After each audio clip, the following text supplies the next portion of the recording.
আমরা ওনার জামিন চাই, কিন্তু বিজ্ঞ আদালত জামিন বরাবরই রিজেক্ট করেন। যা আইনের শাসন হতে আমরা বঞ্চিত হচ্ছি। ব্যারিস্টার তরিন আফরোজ একজন আইনজীবী, ঢাকা বারেরও উনি সদস্য, সুপ্রিম কোর্টের সদস্য এবং আপিল ডিভিশনের উনি আইনজীবী। উনি প্রসিকিউটর হিসাবে আন্তর্জাতিক ট্রাইব্যুনালে উনি কাজ করেছেন। অত্যন্ত বিশেষ করে আইন জগতে উনি প্রথিতযশা একজন আইনজীবী।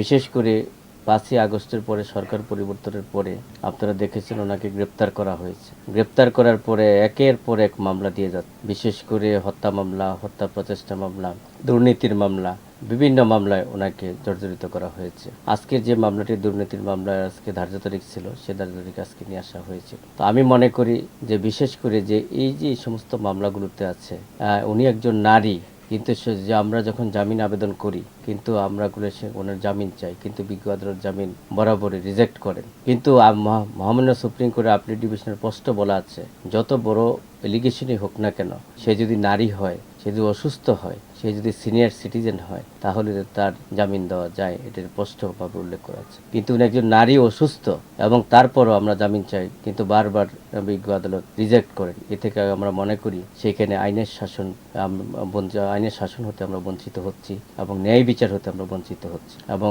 আমরা আশা করব যে সর্বোচ্চ আদালতের যে নির্দেশনা আছে, সেই নির্দেশনাগুলো যদি বিজ্ঞ আদালত আমলে নেন, তাহলে আমরা জামিন পাই।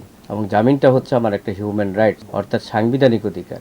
আমি জামিন পেতেই পারি, তার পরবর্তীতে আমি মামলা ট্রায়াল ফেস করব। এটাই হচ্ছে জুডিশিয়াল। কিন্তু আমরা অদৃশ্য কারণে আমরা দেখছি যে বিশেষ করে জামিন হচ্ছে না। বিশেষ করে আপনারা দেখেছেন যে এই যে 5 তারিখের পরে যে মামলাগুলো হচ্ছে, যে মামলাগুলো অনেকেই মামলাগুলোতে আমরা দেখেছি যে একবারে মানুষদেরকে হয়রানি করা হচ্ছে, যে এই মামলাগুলোতে বিজ্ঞ আদালত কোনো অপরাধ না করার অপরাধ না করার কারণেও আজকে দিনের পর দিন, মাসের পর মাস আজকে আসামিরা জেল হাজতে আছে। এতে আমরা মনে করি যে সেইখানে আসামিরা আইনের শাসন হতে বঞ্চিত হচ্ছে, ন্যায় বিচার হতে বঞ্চিত হচ্ছে।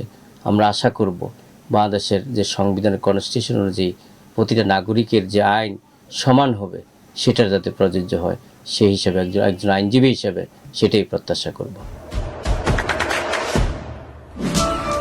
দেশে দেশে সবার সাথে দ্য নিউজ।